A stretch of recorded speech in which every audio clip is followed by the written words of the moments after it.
নমস্কার বন্ধুরা, হোমিও চর্চাতে আমি ডাক্তার গৌতম ভূঁই আপনাদের সকলকে স্বাগত জানাই। আজকে আমি হোমিওপ্যাথিক ম্যাটেরিয়া মেডিকার একটি খুব গুরুত্বপূর্ণ কাপ রেমেডি, কাশির মেডিসিন, খুব গুরুত্বপূর্ণ কাশির মেডিসিন, কি লক্ষণ থাকলে এই কাশির মেডিসিনটি আমরা দিতে পারি সেই সব নিয়ে আলোচনা করব। কাপ রেমেডিটি হচ্ছে ipecac, very important cup remedy for child. শিশুদের ক্ষেত্রে খুব গুরুত্বপূর্ণ মেডিসিন। তো চলুন সরাসরি আলোচনায়। কাশিটা কীরকম লক্ষণ? Spasmodic operation of chest taking cold. তার কাশিটা শুরু হয় কখন? ঠান্ডা লাগার পর থেকে একটা বুকে দম বন্ধ করে একটা কাশি তার শুরু হয়। কাশিটা কীরকম? ড্রাই স্পাজমোডিক কাপ, দম বন্ধ কর কাশি, এন্ডিং টু চকিং অ্যান্ড গ্যাসিং, গলাটা কেটে ফেলছে, এরকম ধরনের তার কাশির একটা ক্যারেক্টার। কাশির সঙ্গে তার হাঁচি, হুপিং কাপের সঙ্গে তার হাঁচি, হুপিং কাপ উইথ এপিস্ট্যাক্সিসও আছে, হুপিং কাপ উইথ স্নিজিং, হাঁচি, কাশতে কাশতে হাঁচি, কনভালসিভ কাপ ফর চিলড্রেন, কাশতে কাশতে খিঁচুনি, তার সঙ্গে বমি ভাব এবং বমি। পেশেন্ট বিকামস পেল and blue colour of the face, তার মুখের রং বিবর্ণ হয়ে যায়। লসেস ব্রেথ, অনেক সময় শ্বাস নিতে পারে না, এবং সাথে তার নসা অ্যান্ড ভমিটিং তো থাকে। Asthmatic cough, weight and anxiety of chest, তার বুকের মধ্যে একটা ওয়েট এবং অ্যাংজাইটি,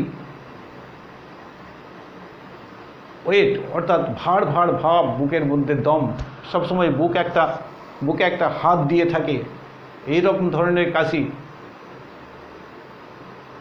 সঙ্গে হঠাৎ হুইজিং ডিসনিয়া, একটা শব্দকর একটা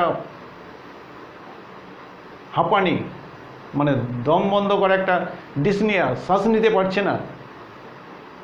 থ্রেটেন্ড সাফোকেশন, হঠাৎ একটা তার দম বন্ধ করা অবস্থা। মোশনে তার অ্যাগ্রাভেশন হয়, যে কোনো মুভমেন্টে তার এই কাশি অ্যাজমাটিক কাপটা বেড়ে যায়। সঙ্গে তার নাসা অ্যান্ড ভমিটিং, খুব গুরুত্বপূর্ণ asthmatic cup for children and adult, সমস্ত ক্ষেত্রেই হতে পারে। কাশতে কাশতে এপিস্ট্যাক্সিস,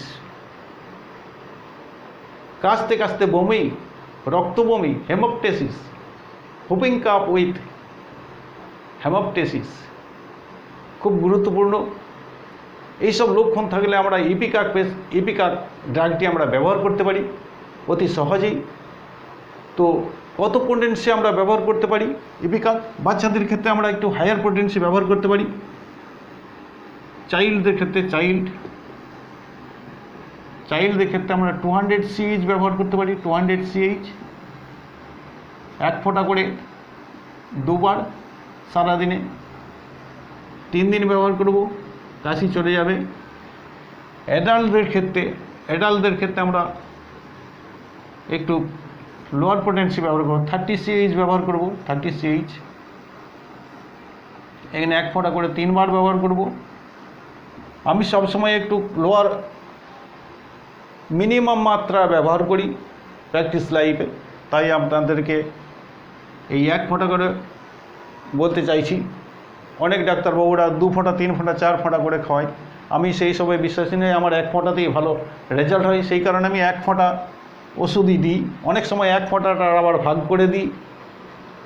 সিভিআইটি যদি খুব বেশি থাকে তাহলে মাত্রাটা আরও মিনিমাম করতে হবে, তাহলে ভালো কাজ পাওয়া যাবে, ভালো রেজাল্ট পাওয়া যাবে। তো অ্যাডাল্টদের ক্ষেত্রে 30 CH ব্যবহার করবে 1 ফোঁটা করে দিনে 3 বার জলের সঙ্গে মিশিয়ে। এটা 3 দিন ব্যবহার করব। তার asthmatic cough, dry spasmodic cough, convulsive cough শিশুদের সমস্ত রকম ক্ষেত্রেই খুব ভালো রেজাল্ট পাওয়া যাবে। আজকের আলোচনা যদি আপনাদের ভালো লেগে থাকে তাহলে অতি অবশ্যই ভিডিওটি সাবস্ক্রাইব করবেন এবং পাশে থাকা বেল আইকনটি প্রেস করবেন। শীঘ্রই আবার দেখা হবে। ততক্ষণ আপনারা ভালো থাকবেন, সুস্থ থাকবেন। জয় হ্যানিম্যান, জয় হোমিওপ্যাথি। ধন্যবাদ।